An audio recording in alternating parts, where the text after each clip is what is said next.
Good morning student, मैं पंकज कुमार करम विद्या मंदिर शिक्षण संस्थान की ओर से ऑनलाइन क्लास में फिर से आपका स्वागत करता हूं। आज हम अपनी इस वीडियो में कक्षा 8 विषय विज्ञान चैप्टर नंबर 5 कोयला एवं पेट्रोलियम का अध्ययन करेंगे। आज का जो टॉपिक होगा वो होगा कोयला। कोयला क्या होता है, कोयले को किस प्रकार से प्राप्त किया जाता है तथा कोयले निर्माण की कहानी क्या है, इन सभी बातों का अध्ययन आज हम अपनी इस वीडियो के माध्यम से करेंगे। सबसे पहले बात करते हैं कोयला प्राकृतिक संसाधन के कौन से भाग में शामिल होता है। हमने अपनी पिछली वीडियो में प्राकृतिक संसाधन के 2 भाग पढ़े। इसमें नंबर 1 पढ़ा अक्षय प्राकृतिक संसाधन, वे प्राकृतिक संसाधन जिनकी मात्रा असीमित होती है, अर्थात उन्हें कितना भी उपयोग में ले लो वो समाप्त नहीं होते हैं, तो वो अक्षय प्राकृतिक संसाधन कहलाए। इसके विपरीत समाप्त होने वाले प्राकृतिक संसाधन वे संसाधन जिनका उपयोग एक सीमित मात्रा से अधिक कर लिया जाए तो वो प्रकृति से समाप्त हो सकते हैं, तो उन्हें समाप्त होने वाले प्राकृतिक संसाधन कह लेते हैं। अब कोयला भी एक ऐसा भाग है, यदि इसका उपयोग एक सीमित मात्रा से अधिक कर लिया जाए तो ये भी समाप्त हो सकता है, तो ये प्राकृतिक संसाधन के दूसरे भाग में शामिल है। तो चलो तो अब हम बात करते हैं कोयला होता कैसा है, इसे किस प्रकार से प्राप्त किया जाता है और ये क्या काम आता है। चलो इसका अध्ययन करते हैं, आप भी मेरे साथ लगातार नोट करते रहें। कोयला यह एक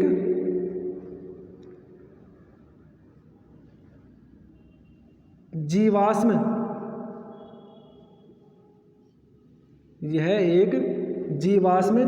ईंधन होता है।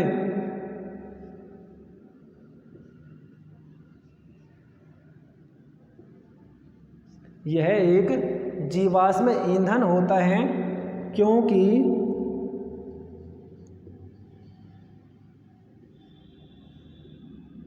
इसका निर्माण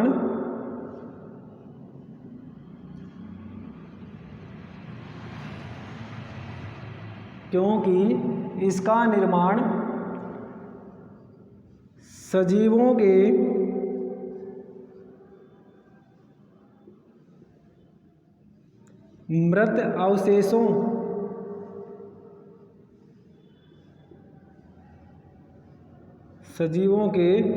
मृत अवशेषों ब्रैकेट में हम जीवांश लिख सकते हैं, मृत अवशेषों जीवांश से होता है।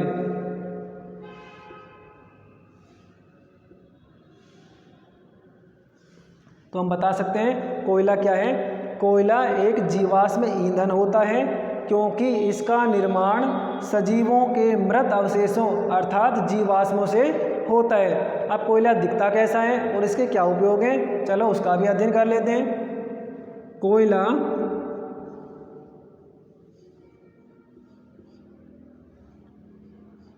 पत्थर के समान कठोर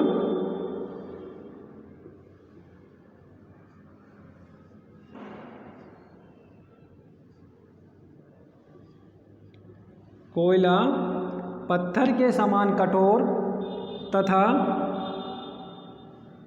काले रंग का होता है।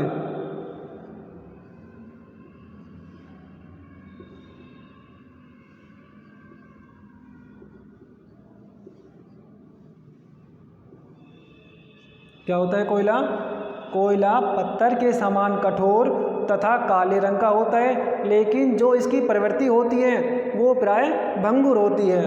कोयला पत्थर के समान कठोर तथा काले रंग का होता है, किंतु इसकी प्रवृत्ति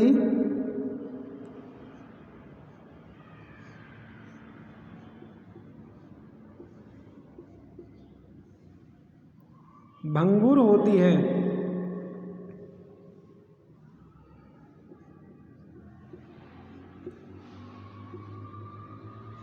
चलो ये तो हमने कोयले के बारे में जाना कि कोयला होता क्या है, कैसे प्राप्त होता है और इसकी प्रवृत्ति क्या होती है।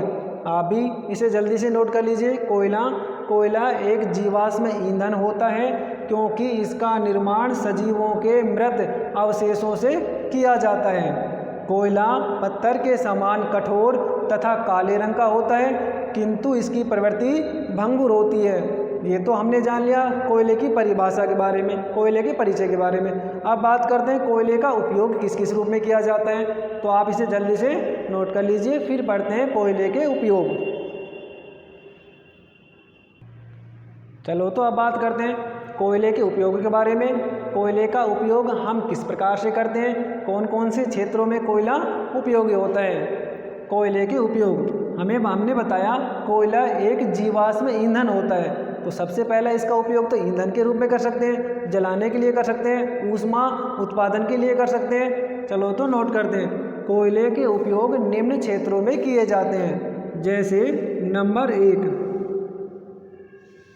कोयले का उपयोग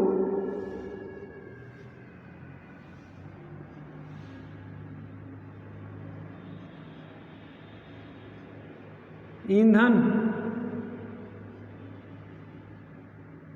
के रूप में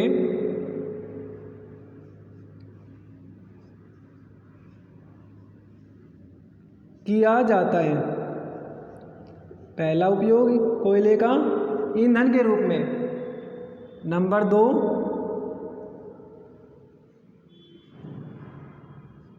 कोयले का उपयोग पिछले कुछ वर्षों में कोयले का उपयोग रेल गाड़ियों, जो पिछले कुछ वर्षों में चलती थी, भाप वाली ट्रेन जिसे बोलते थे, कोयले का उपयोग रेलगाड़ियों के इंजनों में भाप उत्पन्न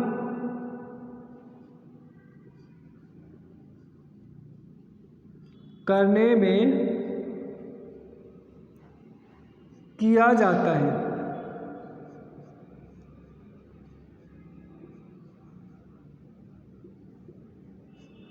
जिन ट्रेनों में भाप निर्मित होती है, उन ट्रेनों में भाप अर्थात पानी को गर्म करने के लिए कोयले ईंधन का उपयोग किया जाता है। नंबर 3 कोयले का उपयोग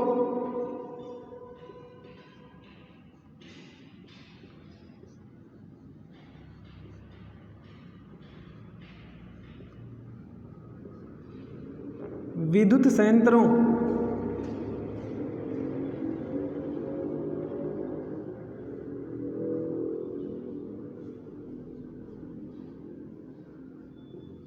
में विद्युत निर्माण में किया जाता है।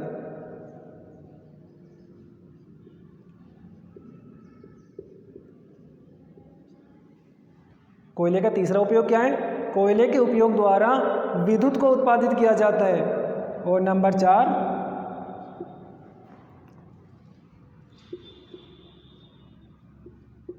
कोयले का उपयोग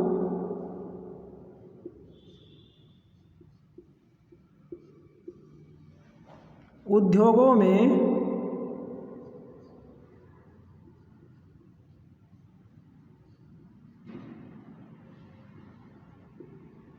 ऊष्मा उत्पन्न करने हेतु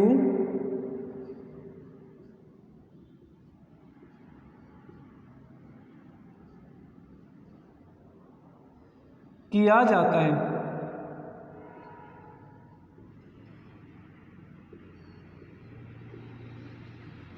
तो इस प्रकार से कोयले का उपयोग निम्न क्षेत्रों में करते हैं। नंबर 1 रसोई घर में कोयले का उपयोग ईंधन के रूप में किया जाता है। नंबर 2 कोयले का उपयोग रेलगाड़ियों में इंजनों में भाप उत्पन्न करने में किया जाता है। कोयले का उपयोग विद्युत संयंत्रों में विद्युत निर्माण के लिए किया जाता है। और कोयले का उपयोग उद्योगों में ऊष्मा उत्पादन हेतु किया जाता है। तो इस प्रकार से कोयले का उपयोग निम्न क्षेत्रों में करते हैं।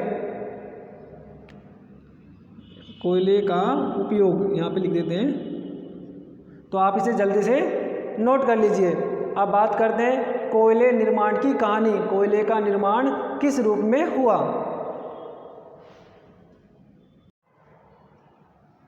चलो तो अब बात करते हैं कोयले निर्माण की प्रक्रिया के बारे में। कोयले का निर्माण किस प्रकार से हुआ, कोयले निर्माण की कहानी क्या है, चलो उसका अध्ययन करते हैं। लगभग 300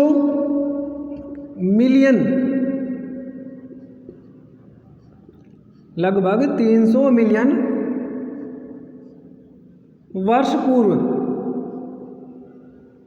लगभग 300 मिलियन वर्ष पूर्व पृथ्वी के निचले आवासीय क्षेत्रों में विभिन्न प्रकार की वनस्पति एवं जीव जंतु निवास करते थे।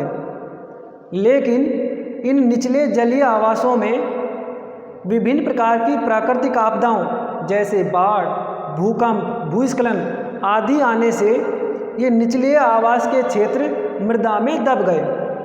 दब जाने से मृदा का भार इन जीव जंतुओं पर इतना पड़ा कि ये सारे जीव जंतु संपीड़ित होने लगे, अर्थात सिकुड़ने लगे, जिसके कारण इन जीव जंतुओं में उपस्थित जल बाहर निकल गया। बाहर निकलने से ये जीव जंतु मृदा में दबे रहे। मृदा का भार एवं मृदा में उच्च ताप के कारण ये सभी जीव जंतु काले कठोर पत्थर के समान रूप में परिवर्तित हो गए। इन काले कठोर पत्थर के समान पादप एवं जीव जंतुओं के मृत अवशेषों को ही कोयले का नाम दिया गया। चलो तो इसे समझने का प्रयास करते हैं। कोयले का निर्माण कैसे हुआ पृथ्वी पर, डायग्राम की सहायता से समझते हैं। पृथ्वी पर निचले जलीय आवासों में, पृथ्वी के निचले जलीय आवासों में विभिन्न प्रकार के पादप एवं जीव जंतु निवास करते हैं। निचले क्षेत्र में पादप जीव जंतु निवास करते थे। इस क्षेत्र में प्राकृतिक आपदाएं जैसे भूस्खलन, बाढ़, भूकंप आने से ये पृथ्वी का क्षेत्र इन जलीय आवासों में निवास करने वाले जीव जंतुओं पर गिर जाता है। इस प्रकार से जीव जंतुओं पर वो गिर जाता है, जिसके कारण निचले क्षेत्र में निवास करने वाले जीव जंतु इस मृदा से ढक जाते हैं या दब जाते हैं। दब जाने के पश्चात इस निचले भाग का ताप एवं दाब इतना अधिक हो जाता है कि ये सारे क्षेत्र जो पादप एवं जंतु के अंग थे वो संपीड़ित होने लगते हैं, सिकुड़ने लगते हैं दाब के कारण, ताप के कारण, जिसके कारण पादप कोशिका या जंतु कोशिकाओं में उपस्थित जल रिसकर बाहर निकल आता है। रिसकर बाहर निकल आया। अब मृदा के अंदर ताप और दाब की मात्रा ज़्यादा हो गई। ज़्यादा होने से ये सभी पादप एवं जंतु के शरीर कठोर पत्थर के समान काले रंग में परिवर्तित हो गए। इन कठोर पत्थर के समान काले पदार्थ को ही कोयला नाम दिया गया। क्या नाम दिया गया? कोयला नाम दिया गया। तो अब हम इस कह सकते हैं कि कोयला भी एक प्रकार का जीवाश्म होता है, जिसमें मुख्य घटक कार्बन होता है। इसका उपयोग ईंधन के रूप में किया जाता है। कोयले निर्माण की जो प्रक्रिया होती है, अर्थात मृत जीव जंतुओं के अवशेषों से कोयले निर्माण की जो प्रक्रिया होती है वो कार्बनीकरण कहलाती है। कार्बनीकरण क्रिया के दौरान कोयले का निर्माण हुआ।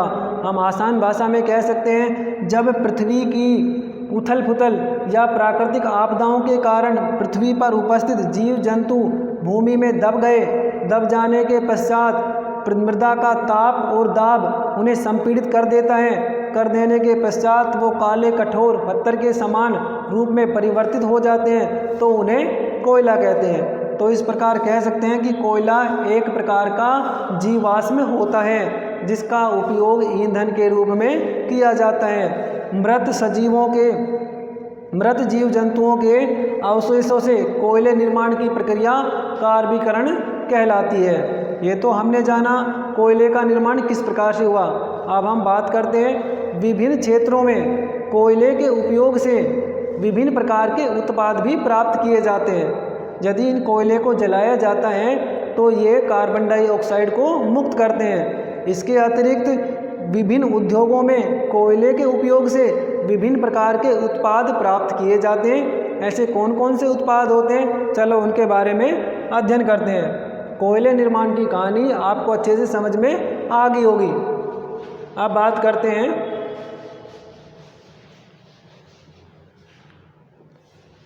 कोयले निर्माण के उत्पादों के बारे में। कोयले से कौन कौन से उत्पादों को प्राप्त किया जा सकता है। उद्योग क्षेत्रों में कोयले के उपयोग द्वारा विभिन्न प्रकार के उत्पाद बनाए जाते हैं। तो हम लिख देते हैं इसमें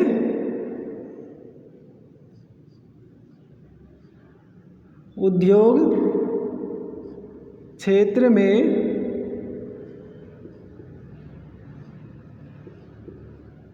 कोयले निर्माण प्रक्रिया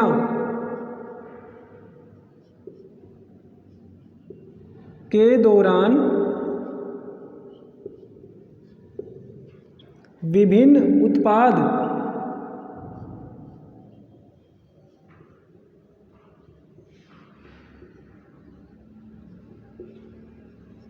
प्राप्त किए जाते हैं। कौन कौन से प्राप्त किए जाते हैं। नंबर 1 कोक, नंबर 2 कोलतार,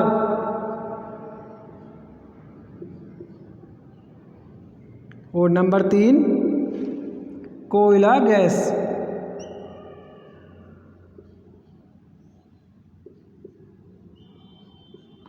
तो निम्न 3 उत्पाद कोयले निर्माण प्रक्रिया के द्वारा प्राप्त कर सकते हैं, कोक, कोलतार एवं कोयला।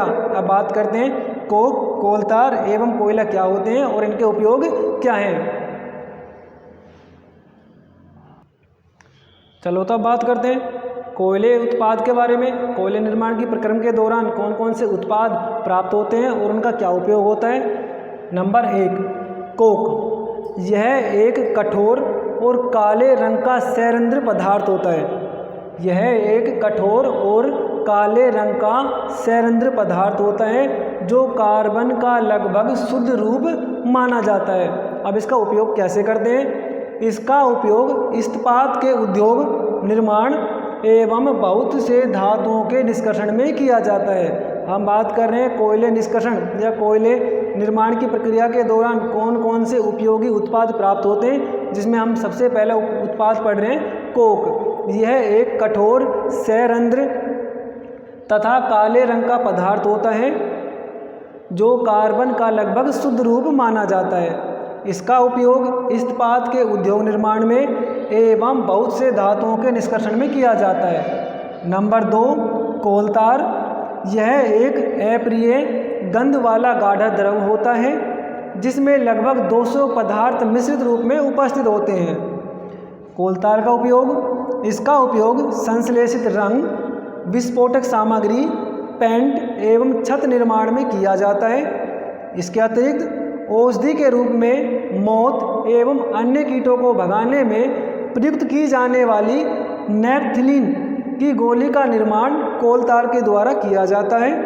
और नंबर 3 सड़क निर्माण में कोलतार का उपयोग बहुत अधिक किया जाता है, किंतु आजकल एक अन्य पेट्रोलियम उत्पाद बिटुमेन का उपयोग सड़क निर्माण में अधिक किया जाता है, जो कि पेट्रोलियम उत्पाद के नाम से जाना जाता है। तो इस प्रकार से हमने कोक, कोलतार आदि कोयले निर्माण से प्राप्त उत्पादों का अध्ययन किया। अब हम बात करते हैं कोयला गैस। कोयला गैस किस प्रकार से उपयोगी होती है, आप इसे जल्दी से नोट कर लीजिए।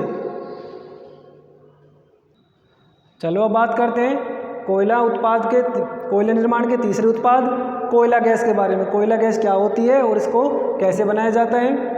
कोयले निर्माण के प्रक्रम के दौरान कोक बनाते समय कोयला गैस प्राप्त की जाती है, अर्थात जब कोक का निर्माण किया जाता है तो उस समय सामान्य रूप से कोयले गैस प्राप्त होती है। कोयले गैस का उपयोग उद्योगों में ईंधन के रूप में किया जाता है। तो इस प्रकार हमने कोयले प्रक्रम के दौरान उपयोगी 3 उत्पाद कोक, कोलतार एवं कोयले गैस का अध्ययन किया। आपको यह वीडियो अच्छे से समझ में आया होगा। अगली वीडियो को देखने के लिए लगातार आप चैनल में बने रहें। हम आपके लिए नए टॉपिक पेट्रोलियम को लेकर कल फिर हाजिर होंगे। इसके लिए आप हमारे चैनल को लाइक करें, सब्सक्राइब करें और कमेंट भी ज़रूर करें। धन्यवाद।